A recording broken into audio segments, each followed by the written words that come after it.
పంట ఉంది సార్, నిమ్మ పంట. దాంట్లోకి నిమ్మపండు వస్తున్నాయి కోతకు. మధ్యలో బీళ్ళల్లో నవధాన్యాల మాదిరి ఒక 9-11 అట్లా రకాలు వేసుకుంటాం సార్. చెట్లకు పండ్ల మొక్కలు, కొబ్బరి చెట్లు అట్లా వేసుకున్నాం సార్. మధ్య మధ్యలో ఏటీఎం మోడల్ మాదిరి ఒక మోడల్ క్రియేట్ చేసుకున్నాం సార్. ఇక్కడ ఉండే వాళ్ళు, ఈ ప్రాజెక్ట్ లో కొనసాగే వాళ్ళు చెప్పారు సార్.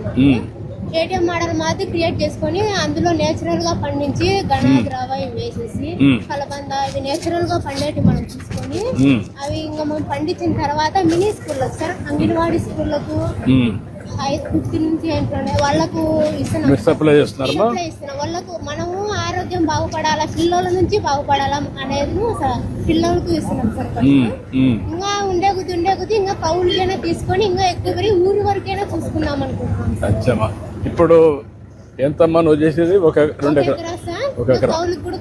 ఇప్పుడు 1 ఎకరాలో ఏ మాత్రం ఆదాయం వస్తుందమ్మా నీకు? సార్ మినిమం అంత ఖర్చులు పోగా 2 లక్షలు 2.5 లక్షలు అట్లా వస్తుంది సార్. 2 లక్షలు వస్తుందమ్మా. నెలకు ఎంత వస్తుందమ్మా యావరేజ్? 10-20 వేలు వస్తుంది. ఎంతమంది పని చేస్తారా? మీరు మీ హస్బెండ్ పని చేస్తారా? అవసరమైతే మనుషులు పెట్టుకుంటారు. ఆ ఖర్చులన్నీ ఇచ్చిన తర్వాత మీకు ఒక 10-15 వేలు వస్తుంది. అంతవరకు హ్యాపీగా ఉన్నావు.